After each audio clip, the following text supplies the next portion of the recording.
हमारे साथ मौजूद रहेंगे, दयाल सर हमारे साथ हैं, जिला जी हमारे साथ हैं, पांडे सर हमारे साथ हैं। जब भी एक्शन करते थे तो बहुत ही खतरनाक एक्शन होता था उनकी तरफ से और दुश्मन देश इस बात को लेकर के हिल जाया करते थे। तो ऐसे में यहाँ पर जो लोगों की चर्चाएं, जो बातचीत हो रही है, वो यही कह रहे हैं कि ऐसे व्यक्ति जो कि इतने बड़े व्यक्तित्व के धनी थे वो हमारे बीच में नहीं है और लोगों की आंखें इस वक्त नम है, गमगीन सब लोग हैं। ये तस्वीरें जब हम दर्शकों को दिखाते हैं तो जितेंद्र बहादुर सिंह, पूरा देश जो इस वक्त शोक में डूबा हुआ है, जब इन 13 पार्थिव शरीरों को एक साथ देखता है तो हर कोई गमगीन हो जाता है। कल्पना से परे है इन परिवारों के लिए किस तरह का दुख और विपत्ति आन पड़ी है अचानक एक घटना के साथ। लेकिन आपको बता दें हमारे दर्शकों को कि अब से कुछ ही देर बाद रक्षा मंत्री राजनाथ सिंह पालम एयरबेस पहुंचने वाले हैं और उसके फौरन बाद बताया जा रहा है प्रधानमंत्री नरेंद्र मोदी भी वहां पर पहुंचेंगे। अंतिम विदाई देने का वक्त है, अंतिम विदाई सीडीएस जनरल बिपिन रावत को, उनकी पत्नी मधुलिका को और इसी के साथ अन्य 11 लोग जिन्होंने अपनी जिंदगी इस हादसे में खो दी है, उनके परिवारों के लिए क्या दुख और विपत्ति है उसकी तस्वीरें हम दिखा रहे हैं। ऐसी जिंदगियां जिनके जरिए प्रेरणा लेकर ये तमाम सैन्य अधिकारी आगे बढ़ रहे थे, उनको अपने कंधों पर ढोकर ले जाना शायद दुनिया का सबसे गमगीन लम्हा होता है। लेकिन जब आप रोती हुई बेटियों को देखते हैं, जब आप शोकाकुल परिवार वालों को देखते हैं, तो बस यही शब्द निकलते हैं कि पूरा देश उनके साथ है।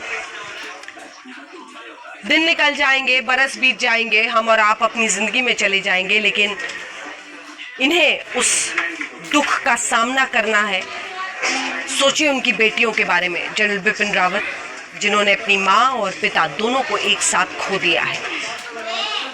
एक ऐसी क्षति है जिसको कभी कोई भी खुशी पूरा नहीं कर सकती।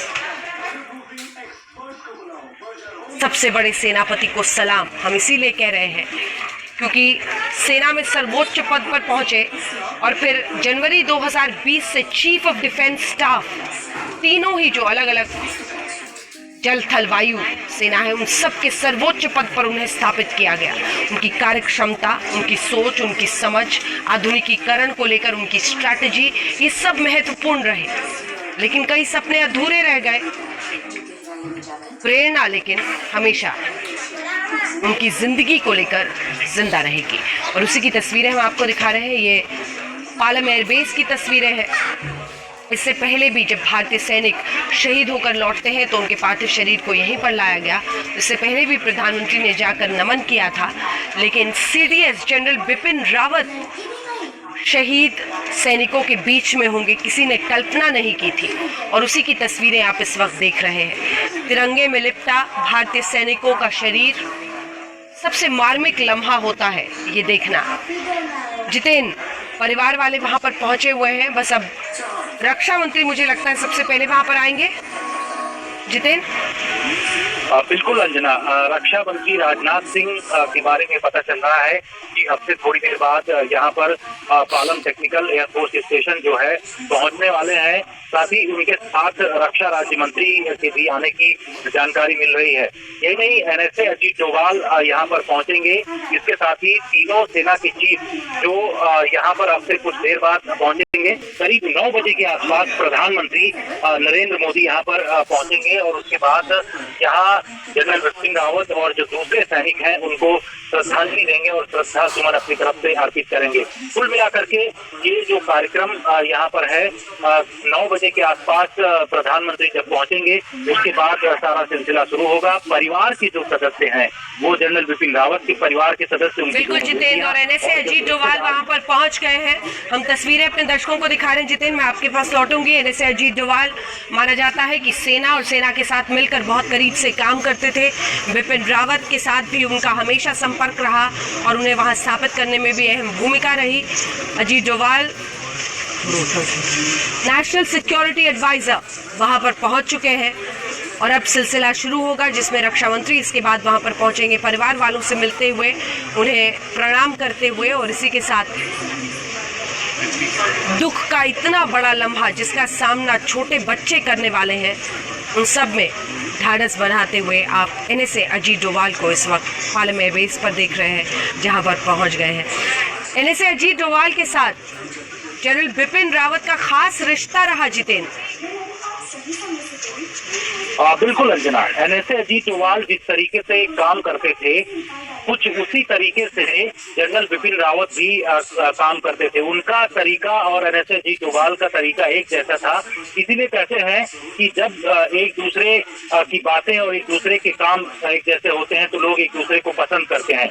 यही वजह है कि एनएसए अजीत डोभाल जब भी जनरल बिपिन रावत से किसी भी तरीके का, चाहे आतंकवाद का मुद्दा हो, चाइना का मुद्दा हो या फिर डोकलाम की बात हो, उस दौरान एनएसए अजीत डोभाल ने जिस बात को लीड किया उस बात को आगे जनरल बिपिन रावत ने ही बढ़ाया। तो ये कह सकते हैं कि सरकार का जो आंख कान नाक एनएसए अजीत डोभाल थे, उनकी तरफ से जो भी निर्देश होते थे, सेना की तरफ से इम्प्लीमेंटेशन कैसे करना है उसको बेहतर तरीके से जनरल बिपिन रावत करते थे। और इस बात को लेकर के एक तो उनके क्षेत्र के हैं, उत्तराखंड के दोनों लोग हैं, इस वजह से दोनों के अपने टर्म पहले से ही थे।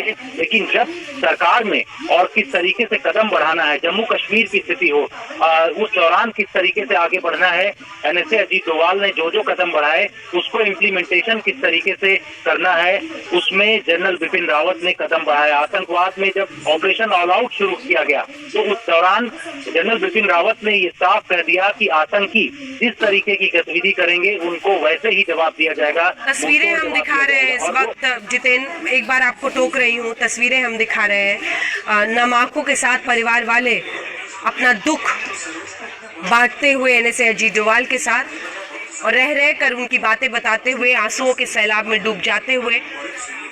सिर्फ कल्पना करने का वक्त है कि कितना बड़ा दुख अब इन परिवारों के लिए है।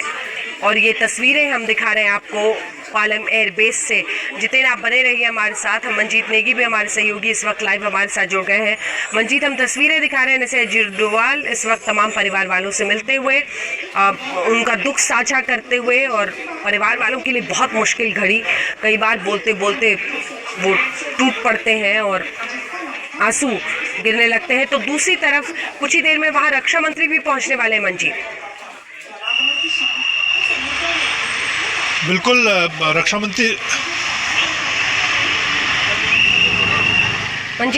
मंत्री राजनाथ सिंह पहुंचेंगे। इसके अंजना थोड़ी देर बाद रक्षा मंत्री राजनाथ सिंह के मौजूद पहुंचेंगे। वहां पर उनके साथ अजय भट्ट जो रक्षा राज्य मंत्री हैं वो भी पहुंचेंगे। और 9 बजे के आसपास प्रधानमंत्री नरेंद्र मोदी का कार्यक्रम है जब वो अंतिम विदाई देंगे इन शहीदों को। और तमाम जो परिवार के लोग मौजूद हैं, अजीत डोभाल अभी जिस तरह की तस्वीरों में दिख रहे हैं, कल देर रात मेरी उनसे बात हुई थी। उनके लिए उनका ये कहना था कि मेरे लिए बहुत व्यक्तिगत क्षति है। और पिछले 7 साल के कार्यकाल के दौरान हमने देखा कि तमाम जितने बड़े ऑपरेशन हुए हैं, चाहे वाइस चीफ रहते हुए जब म्यांमार में सर्जिकल स्ट्राइक की गई, उसके अलावा उड़ी के बाद सर्जिकल स्ट्राइक की गई, उन सभी में एनएसए अजीत डोभाल और जनरल बिपिन रावत के बीच में बेहतरीन तालमेल रहा है। और यहाँ आज उनकी पत्नी भी घर पर पहुँची थी उनके जो रिश्तेदार हैं उनसे मिलने, और वो भी काफ़ी देर रही हैं। अब थोड़ी देर के बाद तीनों जो सेना प्रमुख हैं वो भी मौजूद होंगे, क्योंकि वो चीफ ऑफ डिफेंस स्टाफ हैं, ट्राई सर्विस, तीनों सेनाओं की तरफ से उनका सम्मान होना है, उनको विदाई दी जानी है। और इसी तरह से फिर कल की जो तैयारी है वो यहाँ इस वक्त जहाँ मैं मौजूद हूँ यहाँ घर पर भी होगी। बिल्कुल, और आप वहाँ पर मौजूद हैं, तमाम परिवार वाले पहुँच गए हैं। एक बार जनरल बिपिन रावत और उनकी जो बेटियाँ वहाँ पर पहुँची हैं इसके बारे में अगर आप पुष्टि कर सकें और बता सकें मंजीत। अंजना, उनकी 2 बेटियां घर से निकली थी थोड़ी देर पहले, करीब 7:30 के आसपास यहाँ से निकली थी वो। और उनकी जो छोटी बेटी हैं जिन्होंने दोनों ही नज़र आ रही हैं, और वो दिल्ली में अपने माँ पिता के साथ मौजूद रहती थी यहाँ पर। और जो बड़ी बेटी है जो शादीशुदा है वो मुंबई से वो कल देर रात यहाँ पहुँची हैं, और दोनों ही यहाँ घर से निकली थी अपने बाकी परिवार के सदस्यों के साथ। और आज पूरे दिन उनके परिवार के जो लोग हैं वो मौजूद थे। और जनरल बिपिन रावत का जो सैन्य जुड़ाव है वो सिर्फ उन तक नहीं है, बल्कि वो चौथी पीढ़ी, तीसरी पीढ़ी के सैन्य अधिकारी हैं, उनके जो दादाजी थे वो एडीसी थे वायसराय के, उनके पिता लेफ्टिनेंट लक्ष्मण सिंह रावत, जैसे हम सब जानते हैं, वो डिप्टी चीफ के पद से रिटायर्ड हुए। और जनरल बिपिन रावत की दो बेटियां हैं, लेकिन उनका भतीजा खुद उनकी रेजिमेंट में उनका छोटा भाई भी सेना से कर्नल पद से रिटायर है, वो भी इस वक्त वहाँ पर मौजूद हैं। उनका बेटा जो इस वक्त कैप्टन के पद पर है सेना में, और जनरल बिपिन रावत की ही यूनिट गोरखा रेजिमेंट में तैनात है। तो तमाम जो परिवार के सदस्य हैं वो इस वक्त पालम पर मौजूद हैं। और यहाँ पर जब प्रधानमंत्री भी उनसे आकर मिलेंगे, इस वक्त रक्षा मंत्री भी कल यहाँ पर भी आए थे, उनके घर पर उनकी बेटियों से राजनाथ सिंह ने बातचीत की थी। और आज भी घर पर जो चाहे उत्तराखंड के मुख्यमंत्री हों, तमाम बाकी लोग हैं, उनके आने का सिलसिला रहा है। लेकिन इस वक्त क्योंकि कल से पूरे दिन से जब देर रात तक ये खबर आई थी कि जनरल बिपिन रावत और उनकी पत्नी और तमाम जो उनके स्टाफ हैं वो इस दुर्घटना का शिकार हो गए हैं, पूरे परिवार को इस बात का इंतज़ार था कि अब अंतिम दर्शन के वो कब कर पाएँ। और आज करीब 4 घंटे की फ़्लाइट के बाद थोड़ी देर पहले जब पालम पर ये पार्थिव शरीर पहुँचे हैं, और न सिर्फ जनरल बिपिन रावत, उनकी पत्नी मधुलिका रावत, अंजना, उसके अलावा उनके तमाम जो सुरक्षाकर्मी, उनका स्टाफ, उनके military adviser brigadier LS Lidder, colonel Harjinder Singh समेत बाकी जो हैं, उनके परिवार भी आज दिन भर यहीं 3 कामराज मार्ग पर मौजूद थे। और अब सभी लोगों को वहाँ पर ले जाया गया है। और क्योंकि सेना की एक सैन्य परंपरा होती है, उसका एक प्रोसेस होता है, किस तरह से सलामी दी जानी है, परिवार को वहाँ पर ले जाना है, उन सारी चीज़ों को देखते हुए इस वक्त ये तस्वीरें पूरा देश देख रहा है। बिल्कुल। अभिषेक भल्ला हमारे सहयोगी भी हमारे साथ जुड़ गए हैं। पालम एयरबेस की तस्वीरें आपको दिखा रहे हैं हम, और बता रहे हैं कैसे चाहे वो जनरल बिपिन रावत हों, उनकी 2 बेटियां हों, सभी वहां पर पहुंचे हैं, परिवार वाले सब अपनी जगह लेते हुए। NSA अजीत डोभाल के साथ एक गजब का रिश्ता जनरल बिपिन रावत का रहा है। अभिषेक, आप क्या बताएंगे? वहां पर कुछ ही देर में रक्षा मंत्री भी पहुंचने वाले हैं, परिवार वाले अपनी अपनी जगह पर बैठ गए हैं। NSA अजीत डोभाल के साथ जनरल बिपिन रावत का एक बहुत ही अनूठा रिश्ता था, जिसकी अक्सर चर्चा होती थी। अंजना, देखिए, जो इस वक्त एक शोक का माहौल है, वो सिर्फ सेना में या मिलिट्री एस्टैब्लिशमेंट में नहीं है, बल्कि काफ़ी सिविलियंस भी हैं, क्योंकि जनरल बिपिन रावत का जिस तरह का एक किरदार रहा है, वो अपनी जो फ्रैंकनेस एक उनकी बड़ी खास चीज़ थी। और उसके चलते वो सबसे अपनी जो उनकी बात होती थी, वो बड़े खुल के बात करते थे। कई बार कंट्रोवर्सी भी हो जाती थी उनकी कुछ कहने पर, लेकिन कभी भी जनरल रावत ने अपनी बात खुल के कहने में कोई कमी नहीं दिखाई, क्योंकि उनका मानना था कि ट्रांसपेरेंसी जो है वही बहुत एक अहम चीज है आज के सिस्टम में। और यही कारण है, चाहे वो वेलिंगटन में जब आज रीथलिंग सेरेमनी हो, जहाँ पे न सिर्फ मिलिट्री ऑफिसर्स थे, बल्कि उनके परिवार के लोग भी थे, उनकी वाइफ भी थी, काफ़ी फॉरेन मिलिट्री ऑफिसर्स भी थे, क्योंकि वेलिंगटन में जो है स्टाफ कॉलेज है, तो इसलिए काफ़ी फॉरेन ऑफिसर्स भी वहाँ पे आते हैं कोर्सेज करने, तो वो भी वहाँ पर थे।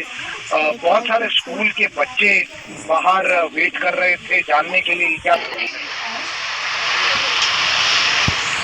रक्षा मंत्री के साथ सेना प्रमुख भी मौजूद हैं, जनरल मनोज मुकुंद नरवणे वायुसेना प्रमुख भी हैं, और उसके अलावा जो रक्षा सचिव हैं अजय कुमार वो भी मौजूद हैं। और तस्वीरों में फिलहाल मुझे नौसेना प्रमुख नजर नहीं आ रहे हैं, लेकिन जनरल मनोज मुकुंद नरवणे जो नौसेना जो थल सेना प्रमुख हैं वो हैं, उसके साथ वायुसेना प्रमुख भी नजर आ रहे हैं। और अब इंतजार प्रधानमंत्री का ही है। और अगर हम यहाँ पर आज दिन भर की बात करें तो घर पर तमाम उनके पूरे दिन से जो उनके नाते रिश्तेदार हैं उनका आने का सिलसिला यहाँ पर रहा।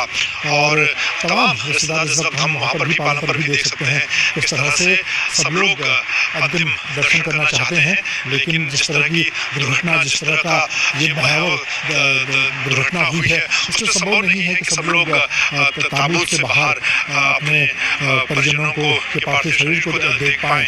और आज सभी पार्थिव शरीर यहाँ हॉस्पिटल में ही रखे जाएंगे। कल सुबह करीब 10 साढ़े 10 बजे के आसपास जनरल बिपिन रावत, उनकी पत्नी मधुलिका रावत का पार्थिव शरीर यहाँ 3 कामराज मार्ग पर लाया जाएगा। उसकी कुछ पारंपरिक कार्यक्रम है। उसके बाद 11 बजे से लेकर करीब 12:30 बजे तक आम लोगों के लिए ये आम लोग दर्शन कर पाएंगे। और उसके बाद करीब 1 घंटे का समय जो तीनों सेनाओं से जुड़े लोग हैं जनाब, वो दर्शन कर पाएंगे। एक छोटी सी घटना बताना चाहूँगा। अभी 5 दिसंबर को रविवार के दिन जब मैं जनरल साहब से इसी घर पर मिला था तो उनकी पत्नी को शिकायत की जना कि वो कोविड की वजह से जनरल साहब बाहर जब भी जाते हैं उनको अपने साथ नहीं ले जाते हैं। लेकिन आज नियति का ये प्रलय हम कह सकते हैं। देखिए कि वो उनके साथ यात्रा पर निकली सुबह और शाम को वापस नहीं लौट पाई। उनकी बेटी यहाँ पर अकेली रह गई। दूसरी बेटी जो एक दिन पहले मुंबई से उनसे पूरे परिवार के साथ मिलने दिल्ली आई थी, उसको इस हालत में दोबारा को दिखा रहे हैं। मैं लौट रही हूँ आपके पास। बहुत ही भावुक तस्वीर है जो इस बेटी को आप देखते हैं। वो अपने पिता की तस्वीर को अपनी गोद में लिए उस तस्वीर को बार-बार सीने से लगाती है और उसके बाद फिर गोद में समेट लेती है। एक ऐसा दुख है इन परिवारों के लिए जो कभी न खत्म होने वाला है। हम आपको जनरल बिपिन रावत और उनके परिवार वालों की भी तस्वीर दिखा रहे हैं। हम आपको तस्वीरें दिखा रहे हैं उन तमाम लोगों की जिनकी इसमें जान चली गई है। 13 पार्थिव शरीर एक के बाद एक। अथाह दर्द है, आप इसकी कल्पना भी नहीं कर सकते। जब पूरा देश एक साथ शामिल हो रहा है एक ऐसी दुर्घटना और उसके बाद की परिस्थितियों का सामना करने के लिए हम और आप इन तस्वीरों को देखकर विचलित होते हैं। तिरंगे में लिपटा जब पार्थिव शरीर इन सैनिकों का आज राजधानी में पहुंचा है, लेकिन पूरा देश आज बोझिल है इस दर्द में जो ये परिवार वाले महसूस कर रहे हैं। आप कल्पना कीजिए कि जब अपने पिता की मुस्कुराती हुई पूरी जिंदगी, उनका मुस्कुराता हुआ चेहरा सिर्फ एक तस्वीर में सिमट जाए जिसको आप गले से लगाकर पूरे जीवन को काटे तो कैसा दुख होता होगा। अंतिम विदाई की ये बेला किसी ने कल सुबह तक कल्पना नहीं की थी कि इस तरह की घटना घट जाएगी। वो एक तय कार्यक्रम के लिए जा रहे थे सीडीएस बिपिन रावत और उनके साथ उनकी पत्नी मधुलिका और 12 अन्य लोग। लेकिन फिर अचानक अनहोनी की आशंका जाहिर हुई जब इतनी बड़ी दुर्घटना इस हेलीकॉप्टर के साथ हो गई। धू धू करके चलता हुआ वो हेलीकॉप्टर और उसकी तस्वीरें हर किसी को विचलित कर रही थी। लेकिन मन में फिर भी प्रार्थना कि शायद जिंदगियां बच जाएं। ग्रुप कैप्टन वरुण सिंह के लिए प्रार्थनाएं पूरा देश कर रहा है। लेकिन फिर जब आप ये पार्थिव शरीर जो एक के बाद एक 13 के 13 लगे हुए हैं और शोकाकुल परिवारों को देखते हैं तो वक्त जैसे थम जाता है, इसी के साथ भावनाएं जैसे सिहर जाती हैं और दर्द का एक पूरा सैलाब जो हमें और आपको सोचने का मजबूर करता है कि जीवन कितना क्षणिक है। तस्वीरें हम आपको लगातार दिखा रहे हैं। ये पालम एयरबेस की तस्वीरें हैं जहां पर 13 पार्थिव शरीर इस वक्त मौजूद हैं और 13 परिवार, शोकाकुल परिवार जो वहां पर अंतिम विदाई की इस बेला में वहां पर शामिल हो रहे, शरीक हो रहे। उनके लिए ये भी नहीं मुमकिन हो पाएगा कि वो अपनों के उस चेहरे को देख सके एक अंतिम बार। तस्वीरों को सीने से लगाए हैं लेकिन ये श्वेता अंतिम विदाई की बेला है। बहुत भारी पल हर एक हिंदुस्तानी के लिए। 13 वीर सपूतों को हम गंवा चुके हैं। जनरल बिपिन रावत, उनकी पत्नी मधुलिका रावत, उनकी दोनों बेटियां वहां पर मौजूद। अब प्रधानमंत्री नरेंद्र मोदी को आप पालम टेक्निकल एरिया में आते हुए देख सकते हैं जहां पर C-130J सुपर हर्क्यूलिस विमान से इन 13 पार्थिव शरीरों को लेकर आया गया है सुलूर एयरबेस से लेकर पालम एयरपोर्ट तक। रक्षा मंत्री लगभग 8:30 बजे पहुंच गए थे। प्रधानमंत्री ने दिन में ही ये स्पष्ट कर दिया था कि वो पहुंचेंगे यहाँ पर, वीर सपूतों को श्रद्धांजलि देंगे। सभी के परिवार, कुल 12 परिवार जो इस समय पालम एयरपोर्ट पर मौजूद हैं, तीनों सेनाओं के प्रतिनिधि मौजूद हैं यहाँ पर प्रधानमंत्री को रिसीव करते हुए। रक्षा मंत्री और साथ में सेना के उच्च अधिकारी, सेनाध्यक्ष जनरल नरवणे भी मौजूद। सीडीएस जनरल बिपिन रावत का हेलीकॉप्टर दुर्घटनाग्रस्त हुआ, उसके बाद से स्तब्ध है समूचा हिंदुस्तान, स्तब्ध है हर कोई जो सुन रहा है इसके बारे में। पुष्प का ये चक्र अब उन वीरों को अर्पित करते हुए सबसे पहले जनरल बिपिन रावत के पार्थिव शरीर पर पुष्प चक्र को अर्पित करेंगे प्रधानमंत्री नरेंद्र मोदी।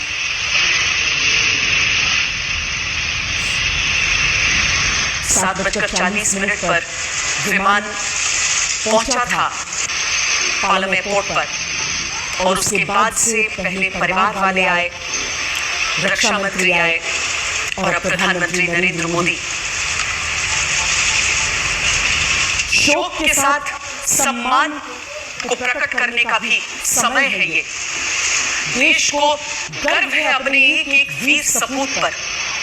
जब भी सीनियर्स होते हैं, जनरल बिपिन रावत चूंकि हिंदुस्तान के पहले चीफ ऑफ डिफेंस स्टाफ, उनके साथ जिन अफसरों की तैनाती होती है वो सब उत्कृष्ट होते हैं। सभी की तस्वीरें इस समय सामने है। त्रासदी है कि पहचान करनी पड़ी इन सभी शरीरों की। त्रासदी है कि 3 शरीरों की अभी तक पहचान तो हुई है, लेकिन बाकी पार्थिव शरीर अभी भी परिवारों को किस रूप में सौंपे जाएंगे ये देखना है। जनरल बिपिन रावत के साथ जो हमारे बाकी तमाम योद्धा हैं, चाहे एयरफोर्स के वो पायलट हों, विंग कमांडर पृथ्वी सिंह चौहान जो उस समय B-17 B-5 को उड़ा रहे थे,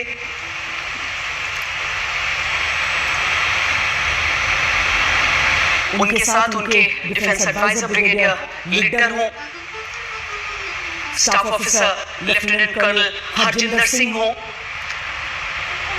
या फिर उनकी सुरक्षा के लिए तैनात वो तमाम वीर जवान, पैरा कमांडोज भी थे इनमें शामिल, जो हमेशा सीनियर्स के साथ नियुक्त रहते हैं ताकि उनकी हिफाजत कर सकें। लेकिन आसमान में हुआ एक ऐसा हादसा कि एक झटके में हमने 13 जाने गंवा दी, अपने 12 सैनिकों को गंवा दिया। भारतीय सेनाओं के सर्वोच्च अधिकारी सीडीएस जनरल बिपिन रावत, अगर वो दूरदर्शी थे तो उनकी दूरदर्शिता जमीन पर प्रदर्शित होती थी उनके उन निर्णयों में, जिनको अभी आगे बहुत दूर तक जाना है। सैनिकों के परिवार वाले यहां पर मौजूद हैं।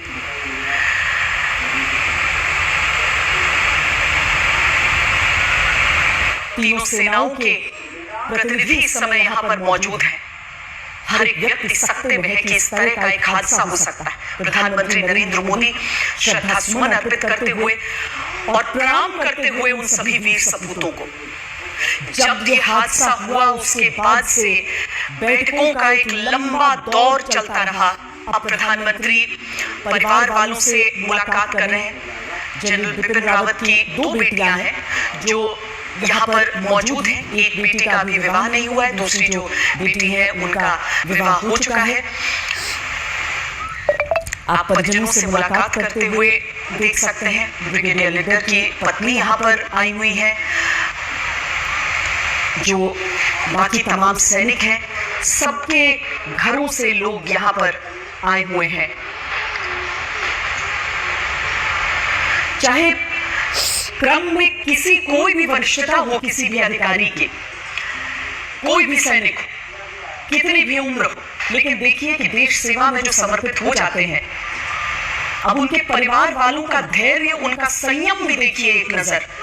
यही कारण है कि न सिर्फ सैनिकों को नमन होता है, बल्कि सैनिकों के उन वीर परिवारों को भी नमन किया जाता है, जिन्हें मालूम है कि बेटा अगर निकल गया है वर्दी पहनकर तो देश की सेवा में समर्पित रहेगा और अपना समूचा जीवन देश को देने में एक पल के लिए भी नहीं झिझकेगा।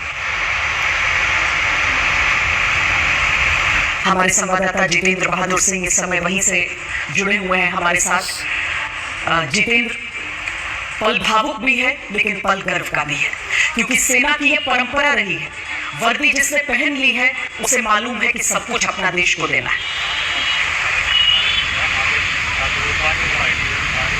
बिल्कुल श्वेता, यहाँ का जो पल इस वक्त है बहुत ही भावुक है। खुद प्रधानमंत्री नरेंद्र मोदी यहाँ पर पहुँचे हुए हैं और जो भी पार्थिव शरीर हैं उनको उन्होंने सबसे पहले नमन किया और नमन करने के बाद परिवार वालों से प्रधानमंत्री नरेंद्र मोदी मुलाकात कर रहे हैं। जो परिवार वाले हैं, जो परिजन हैं, उन लोगों के ऊपर दुख का पहाड़ टूटा हुआ है, लेकिन क्योंकि देश के ये सैनिक हैं, सैनिक हमेशा से वीरों की तरह काम करते हैं और इस बात को लेकर के परिवार वालों को गर्व है कि उनके चाहे वो पिता रहे हों, किसी के पति रहे हों, किसी के भाई, किसी के बहन, उन लोगों ने इस देश के लिए अपनी जान न्यौछावर की है। तो ऐसे में यहाँ पर प्रधानमंत्री नरेंद्र मोदी आकर के सभी जो सैनिक हैं, इसमें से CDS जनरल विपिन रावत, उनकी पत्नी भी यहाँ पर उनका भी पार्थिव शरीर पहुँचा हुआ है, उन सभी लोगों को भावभीनी श्रद्धांजलि इस वक्त प्रधानमंत्री की तरफ से को बता भी देते हैं कि प्रधानमंत्री नरेंद्र मोदी वहां पर पहुंचे तो एक बहुत छोटी विजिट के तौर पर हम इसे देखें और सैन्य अनुशासन और सैन्य परंपराएं जो होती हैं वो बिल्कुल अलग होती हैं। प्रधानमंत्री ने अपने श्रद्धा सुमन अर्पित किए हैं और वहां से वो चंद मिनटों में ही निकल गए हैं। कल एक बहुत लंबी प्रक्रिया होने वाली है। कल जो आम नागरिक हैं, अगर दिल्ली में रहते हैं तो वो CDS के अंतिम दर्शन कर सकते हैं, वो सब जा सकते हैं। प्रधानमंत्री ने अंतिम दर्शन किए हैं, परिवार वालों से भेंट की है और वहां से निकल गए हैं। उसके बाद रक्षा मंत्री भी श्रद्धांजलि दे रहे हैं। जो तस्वीरों में हम आपको इस समय दिखा रहे हैं, श्रद्धांजलि के तौर पर जो तस्वीरें सारी की सारी एक साथ रखी हैं, वहां पर पुष्प चक्र अर्पित किया गया है सबको उस सम्मान के प्रतीक के तौर पर। और उसके बाद हर एक पार्थिव शरीर के पास जाकर वहां पुष्प अर्पित किए गए हैं, प्रणाम किया है प्रधानमंत्री ने, जिसके बाद वो मुड़ गए हैं परिवारों की ओर। परिवार वालों से उन्होंने भेंट की है और सबसे थोड़ी देर संवेदना अपनी व्यक्त करते हुए उसके बाद प्रधानमंत्री ने वहां से प्रस्थान किया है। जितेंद्र जी, आप बोल रहे थे। बिल्कुल श्वेता, प्रधानमंत्री यहाँ से निकल चुके हैं। रक्षा मंत्री राजनाथ सिंह अभी भी मौजूद हैं, NSA अजीत डोवाल जो वो भी मौजूद हैं। बाकी जो रक्षा मंत्रालय से जुड़े हुए अधिकारी हैं वो यहाँ पर मौजूद हैं। आपको बता दें कि कल का जो कार्यक्रम है वो सुबह 11 बजे के आसपास जो 3 कामराज मार्ग है, जनरल विपिन रावत का घर, वहाँ पर शुरू होगा और अंतिम दर्शन के लिए उनके पार्थिव शरीर को 3 कामराज मार्ग में रखा जाएगा। उसके बाद 11 बजे से 2 बजे तक जो लोग हैं, महत्वपूर्ण जो डिग्निटरीज हैं, इसके अलावा दूसरे जो रक्षा मंत्रालय के अधिकारी हैं, जो सेना प्रमुख हैं, वो सब लोग जाकर के अंतिम दर्शन करेंगे। 2 बजे के आसपास यहाँ से अंतिम विदाई और उनके घर से जो 3 कामराज। तिरंगे में लिपटना एक वीर का सबसे बड़ा गौरव जरूर होता है, लेकिन उसके साथ ही उनके परिवारों के दर्द को नहीं भूला जा सकता। इसीलिए वीरों के परिवार सबके परिवार होते हैं, वो दर्द सबका दर्द होता है। लेकिन लोगों के मन में बहुत सारे सवाल भी उठ रहे हैं। देश के सबसे बड़े जनरल, भारतीय वायुसेना का सबसे सुरक्षित और एडवांस्ड हेलीकॉप्टर क्रैश हुआ। हर किसी के मन में सवाल उठा, ऐसा कैसे हुआ? इस सवाल का जवाब तो जांच पूरी होने के बाद ही सामने आ पाएगा। इसकी शुरुआत हो चुकी है। आज रक्षा मंत्री राजनाथ सिंह ने ट्राई सर्विस इंक्वायरी की घोषणा कर दी, जो इस क्रैश की वजह से जुड़े बड़े सवालों के जवाब तलाशेगी। जैसे कि क्या खराब मौसम हेलीकॉप्टर क्रैश की वजह बना? क्या हेलीकॉप्टर किसी पेड़ से टकराकर या पावर लाइन से उलझकर क्रैश हुआ? क्या हेलीकॉप्टर क्रैश की वजह कोई तकनीकी गड़बड़ी बनी? क्रैश होने से पहले हेलीकॉप्टर इस ऊंचाई पर क्यों उड़ रहा था? ये वो सवाल हैं जिन पर जांच का फोकस रहेगा। आज तक ने भी क्रैश की संभावित वजहों को समझने के लिए वायुसेना के पूर्व ऑफिसर्स और पायलट से बात की है। तथ्यों पर आधारित एक इन्वेस्टिगेटिव रिपोर्ट आपके लिए तैयार की है।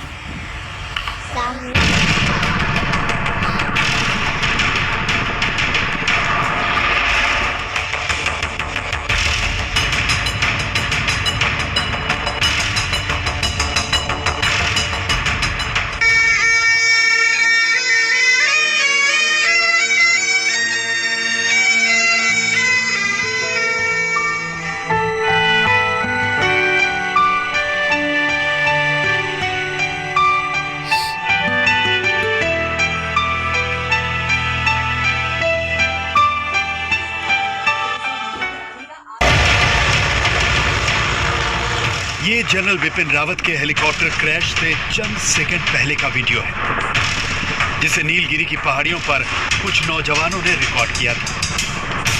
वीडियो में हेलीकॉप्टर आसमान में बिल्कुल सही तरीके से उड़ता हुआ दिखाई दे रहा है। चंद सेकंड बाद ही हेलीकॉप्टर धुंध के गुबार में गायब हो जाता है और फिर एक धमाके की आवाज आती है। हाँ, मेरा लड़का जो बोला कि क्रैश हो गया, उसलिए हम आए, देखें, पूरा हेल्प किया, पानी पूरा उठा के पूरा सर्व किया कि तो रोड का बहुत दिक्कत है ना, उसलिए ये फायर स्टेशन आने में बहुत दिक्कत हो गया। ठीक है। उसके बाद सब लोग मिलके हेल्प किया, पूरा आंख के सामने आदमी लोग जला, हेलीकॉप्टर गिर गया, आदमी जल गया, उठा के गए, एम्बुलेंस आई। हेलीकॉप्टर क्रैश की इन्वेस्टिगेशन में ये पहला वीडियो एविडेंस है जिससे क्रैश की पहली थ्योरी बनती है। थ्योरी नंबर 1, खराब मौसम। वीडियो से ये बात क्लियर हो जाती है कि क्रैश के वक्त मौसम खराब था, बारिश भी हो रही थी और विजिबिलिटी भी कम थी। तो पहली थ्योरी तो ये बनती है कि खराब मौसम की वजह से ही हेलीकॉप्टर काफी कम ऊंचाई पर उड़ रहा था, जिसकी वजह से हेलीकॉप्टर पेड़ों में उलझकर क्रैश हो गया, या शायद बिजली के तारों में उलझकर हेलीकॉप्टर का संतुलन बिगड़ा। क्रैश साइट भी इसकी तरफ इशारा करती है जहां एक मोटा पेड़ टूटकर गिर गया था, और हो सकता है बिजली के तारों की वजह से हेलीकॉप्टर में आग लगी। क्लियर वेदर हो तो हम 2000 मीटर ऊपर 2000 फुट ऊपर की उड़ान करते हैं, पास से ऊपर से या पहाड़ों से ऊपर से। लेकिन अगर मौसम खराब हो जाए तो you have to get down to maintain visual contact. कहा जा रहा है कि तकरीबन 33 मिनट्स उस इलाके के अंदर था हेलीकॉप्टर, यानी दूसरे लफ्ज़ों में वो बैड वेदर में इन्वॉल्व हो गया था। पूरी कोशिश कर रहा था किसी न किसी तरीके से कोई जगह ढूंढे जहाँ पे वो हेलीकॉप्टर को हादसे से पहले उतार ले, ताकि वो अपने आप को, हेलीकॉप्टर को और तमाम पैसेंजर्स को बचा सके। लेकिन पहाड़ों के अंदर ऊंची नीची ऐसी ज़मीन होती है, जंगल थे, डीप रवीन्स थी, कोई जगह ही नहीं मिली उसको हेलीकॉप्टर उतारने के लिए। ऐसे में वो एक पेड़ से टकराया और क्रैश हुआ। खराब मौसम इस बड़े हेलीकॉप्टर क्रैश की वजह हो सकती है, लेकिन इसे लेकर एक्सपर्ट्स को कई डाउट्स भी हैं। थ्योरी नंबर 2, तकनीकी खराबी से हादसा। माना कि Mi-17V5 दुनिया का सबसे सुरक्षित हेलीकॉप्टर माना जाता है, लेकिन तकनीकी खराबी की आशंका से इनकार नहीं किया जा सकता। सुलूर से जनरल रावत ने इस हेलीकॉप्टर से करीब 11:48 पर वेलिंगटन के लिए उड़ान भरी। पायलट का आखिरी मैसेज था कि वो 4000 फीट की ऊंचाई पर है। 12:08 के आसपास ATC से हेलीकॉप्टर का संपर्क टूट गया और 12:22 पर हेलीकॉप्टर क्रैश हो गया। ऐसे में सवाल यह भी उठता है कि आखिर ऐसा क्या हुआ कि हादसे से पहले पायलट को डिस्ट्रेस कॉल करने तक का वक्त नहीं मिला। दूसरा कारण हो सकता है कि उसी समय कोई तकनीकी डिफेक्ट भी आ गया हो। 2 इंजन है, अगर एक इंजन भी बुझ जाता है या ख़राब हो जाता है तो तभी भी हेलीकॉप्टर सेफ है उड़ान करने के लिए। अगर टेल रोटर फेल हो जाए तो कोई ताकत दुनिया की सिवाय भगवान के नहीं बचा सकता। तकनीकी खामी की थ्योरी को लेकर एक्सपर्ट्स कहते हैं कि इसकी आशंका बहुत कम है, क्योंकि इस हेलीकॉप्टर की खासियत ही यही है कि इसे मुश्किल परिस्थितियों और खराब मौसम में भी ऑपरेट किया जा सकता है। थ्योरी नंबर 3, पायलट की गलती से हादसा। एक थ्योरी यह भी है कि पायलट की गलती से यह क्रैश हुआ।